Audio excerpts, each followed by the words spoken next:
Hey, sports fans. Welcome to another edition of Beyond the Sidelines, where we bring you, the athletes. With us today, we have athlete Fred Williams from UNC Pembroke. And with us is Kerry Gibbs, BSN correspondent, here to lead off the interview. Gibbs, what do you got for us? Well, we have a very humble linebacker today.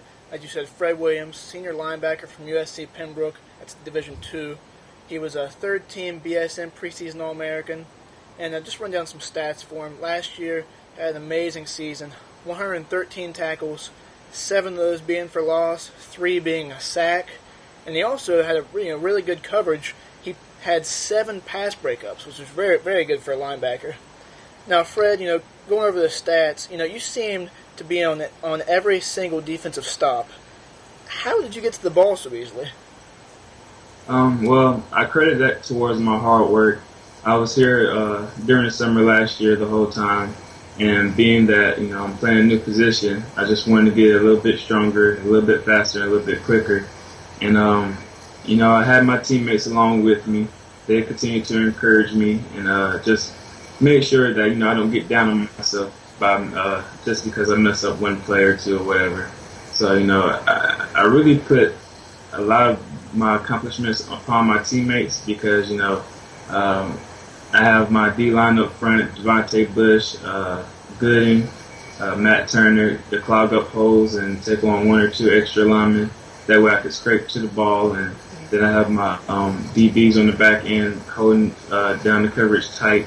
That way we can keep the quarterback from dinking dunking us and throwing long passes. Kind of keep the quarterback to hold on to the ball a little bit longer just so we can get a quarterback hurry or a QB sack, to impact our defense in a great way. And going along with that, film study, knowing what the team, knowing what opposing offenses are coming at us with, different formations, and their favorite plays on different down distances also help a lot in my success. Now, did I hear you right? You said you were, this was your first year playing linebacker? You switched from a different position? That was my first time playing middle linebacker. I've always been an outside linebacker. Gotcha. So, going along with that, I have to learn different techniques now that I'm playing a new position. Gotcha. Knowing that, instead of covering receivers more, I'll be in the trenches, fighting off extra linemen. Of course. And that makes sense. Like I said, you had quite a few pass breakups last season, so that would definitely make sense. You've had some experience in that department. Now, you had 113 tackles last year. What can we expect from you this year? Like, what are some of your goals that you set for yourself? Well, at the start of every season, I'll sit down, evaluate each team that we're playing during the season, and I set my goals based off of that. And this year, I of course, I had 113 tackles, so I want to improve on that, and I feel that on the field last year, missed tackles being the biggest one. So I want to come in, have my feet under me. Of course, pass drops, I can be better. As you said, I had 7 pass breakups. Well, now let's turn those into interceptions. Yeah. To me, the biggest goal that I have on my paper, right beside me, is that I want to become a vocal leader. I guess you can call me like an old school linebacker. I like to talk with my pads and lead by example. So, this year I want to become more vocal and bring the rest of the guys along with me. Well, I have no doubt you can do that. I mean, your senior season, it'd be great for you to come out of your shell and it's like you said, you can lead with your play or your voice. So either way, you're obviously a great leader on the field. Now, well, it's balancing it out. When you think about it, he's led. You talk about, you left a lot on the field. 113 tackles. That's still a lot of tackles. I can't believe you would have left that much. And it sounds like you probably had 200 touches on everyone. Maybe you contributed to some of those. You probably had 300 assists. But that's one of the good things. Becoming a leader. And being a senior, especially for the younger guys, you've got to get in their head, and I have no doubt that you're going to be able to get out there vocally and give them the positive attitude, because you know what? When something happens, not every guy out there is going to identify with the play. And it'll be interesting to see. We're going to have to follow up with you to see how that vocal leadership's going, because you know what? Sometimes all you have to do is say a couple of words, and you'll see these players get even more fired up on the field. Yeah, that's true. Yeah. Now, Fred, I was looking at your stats earlier. You had 2 separate 3-game streaks where you record double-digit tackles. Now, would you credit that to your speed, your strength, your field awareness, or all 3 combined? What would you give credit to? You can say that, but again, I would credit more towards my teammates and my coaches. Again, the front line, clogging up holes, just freeing me up to be able to make tackles. And, my coaches just staying after me, never letting me get complacent, making sure that, I know what I'm doing. I'm always focused, and just keeping me together, basically. Yeah. I mean, that's a great answer. Like you were telling me, you want to give all the credit to your teammates, and that's the first step in being a leader. Being selfless, and you're doing a great job of that. Now, talk about your teammates. You have a great quarterback in Luke Charles. Talk about the comfort he provides you as a linebacker when you know he can put points on the board in a hurry. Well, Luke Charles coming in as young as he is, just him being able to take the bull by the horns and take control of the offense. Just like me, he's a very good student of the game.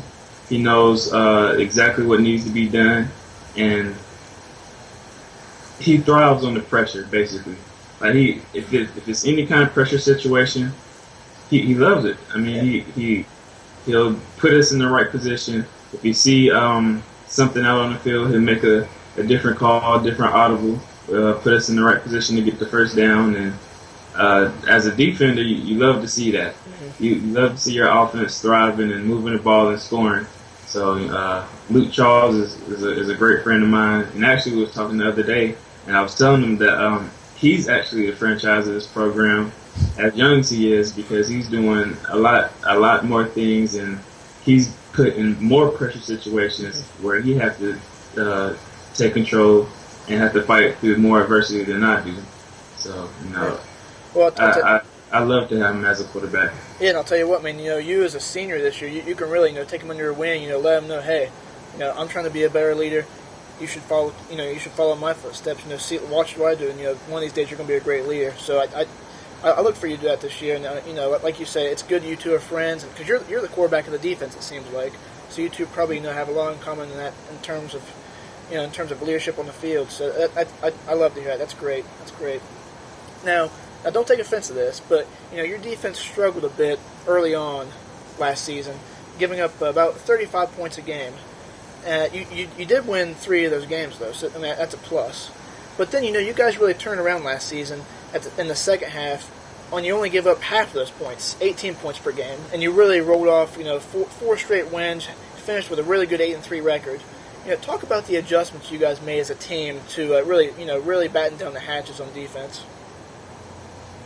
Well, like you said, we gave about 35 points a game in the first half.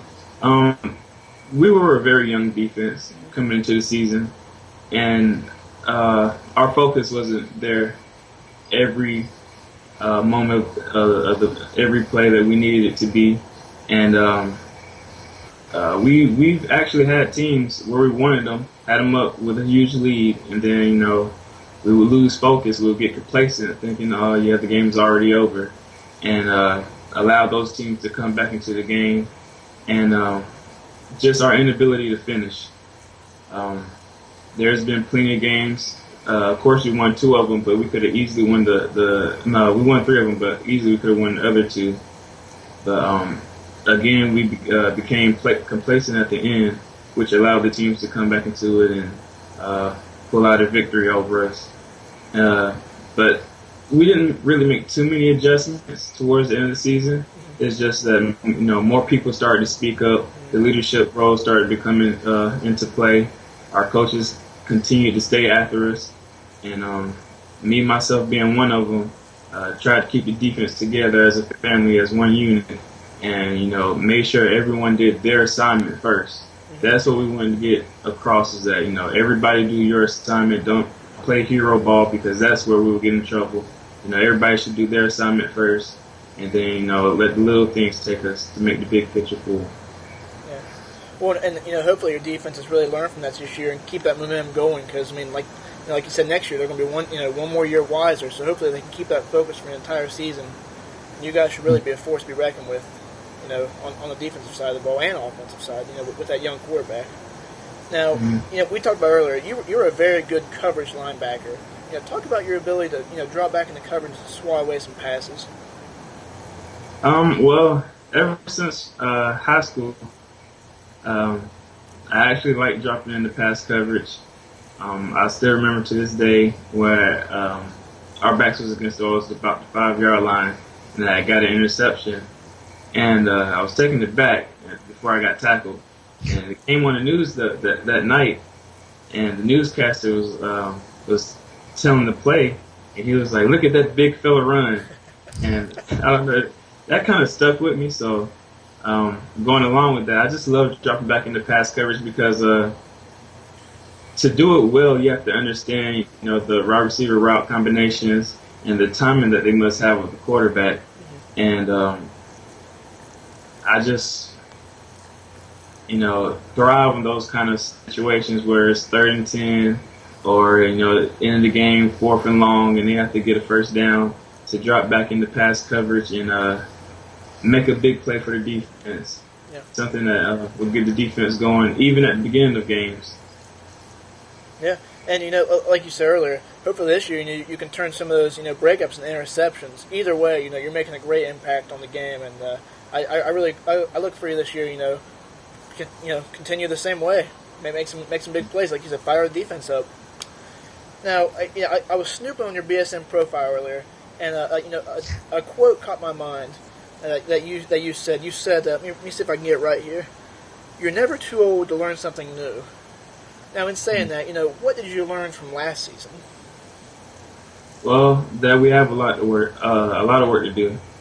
Again, as a defense, we need to focus more. We need to focus on finishing actually more too.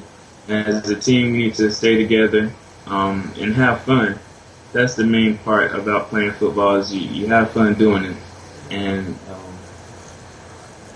together, I have a feeling that, as long as everyone stays together, have fun, and continue to execute the way we can, our future is promising. And looking to go further into the season this year. Yeah, I have no doubt you guys can do that. And Jimmy, you should take note of this too. You're kind of up there. You're almost over the hill. It's never too old. You're never too old to learn something new. Remember that. Absolutely, learning new things every day. And I'm just listening in here, thinking about how much fun a defense can have. Because an offense a lot of times has to go out there with a plan to make something happen. And given if I was 6'3", 230, I think I'd feel a little more invincible than I do right now. But I can see the eagerness that Fred has to get back on the field. But I can also see the fun that he has because you know what? For the small amount of time that I played defense back in high school, back when everyone was about my size, they seemed to blow up in college. But I remember playing defense and just knowing, I just wanted to go up and screw up that offense's play. And you get in there like a bunch of crazed dogs because it's just, you want to get the ball, you want to hit someone. And, it's fun interviewing, the defensive guys because you got to think, when Fred's out there, what's going through his mind in terms of, the different defensive calls. And Fred, what are some of the things that the coaches have instilled in you personally in the defense that just get you guys fired up? Because like Gary said, you guys made that adjustment halfway during the season, and obviously you just started shutting down people. What are the things that the coaches do to make this fun? Because obviously you're playing because you have fun. What is the fun part of the defense for you? Well, of course, playing along with my teammates, but we have this thing where after games, if we make a big play, we'll get a piece of candy or whatever, a Snickers or Tipsy Rolls or anything like that, which makes us want to go out there and play a little bit more because we don't eat candy like that. because it dehydrates us and everything. So to get a reward every Monday after the game, is pretty fun. That's cool. You got something to look forward to. You're playing for that. That candy, because I agree with you. I mean, you can't be eating candy or else, you'd end up at like a lineman or something like that. You'd be changing positions again. So, but no, very, very interesting. Again, learning new things every day. I've never heard of that at the college level. Maybe at like the T-ball level, but college, I've never. Wow, that's hey, whatever gets you motivated. It works. Yeah, it works. Just keep you saw the it half.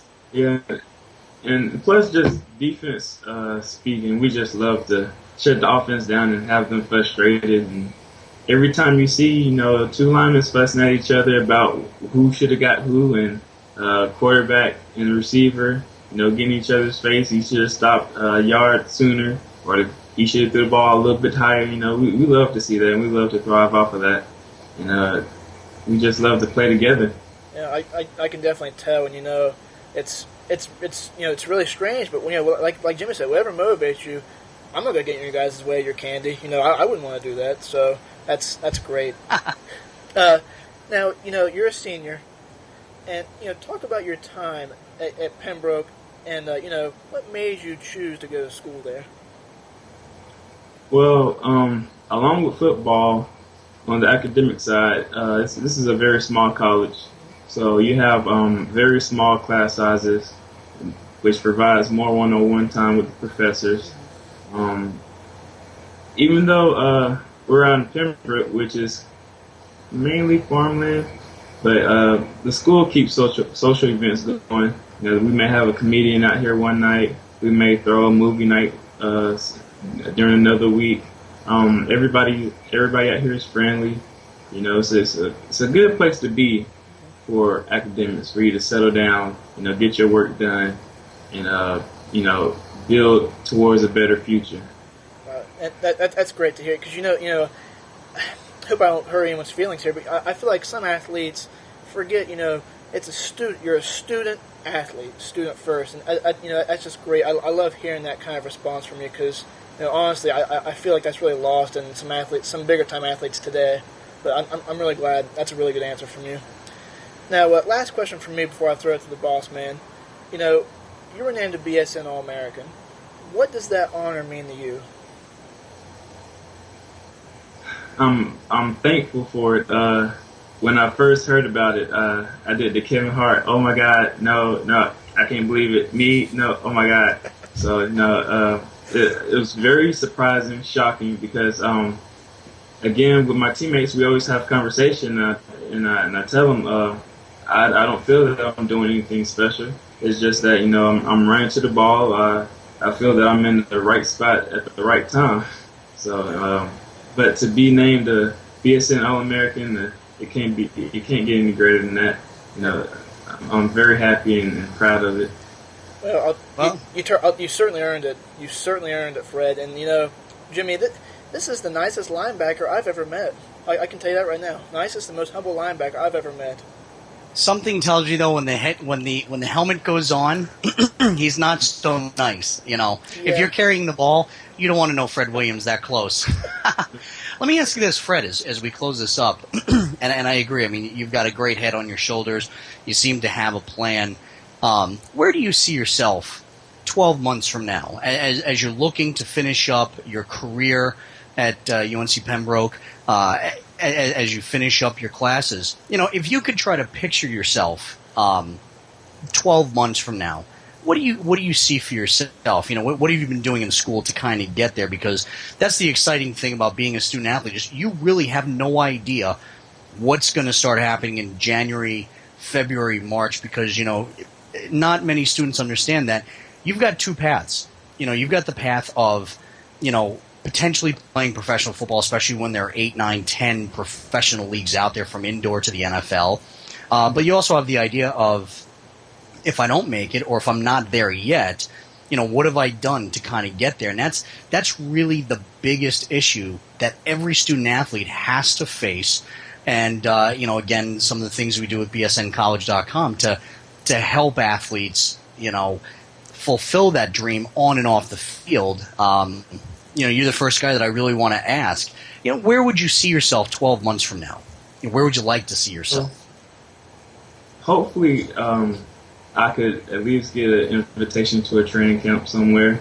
But if not, my major is information and technology, so I can do a lot of web designing, game designing. Maybe if I'm doing well enough, maybe I could look at me and get an internship on your job at your site, or maybe you'll hire me over there. A sports nerd like myself, I love it. I love sports, and I'm a very technical guy, so I can keep up with a lot of statistics and everything. And, if you need me to do stats or go out and interview somebody for you, I can do it. We're gonna have to get Fred in touch with our numbers guy, Dan Evans, because I got to tell you, I don't know anyone that knows stats like Dan. He is Mr. Numbers. I'm telling you, it's like a beautiful mind, in the flesh. But Fred, that's great. Like Kerry said, I mean, you are a really nice guy. I'm glad I don't have to be the running back or the quarterback carrying the ball against you this year. You seem very determined, and we're going to be following you through this season, and definitely going to be following up with you. But best of luck this year. Thank you. Thanks, Fred.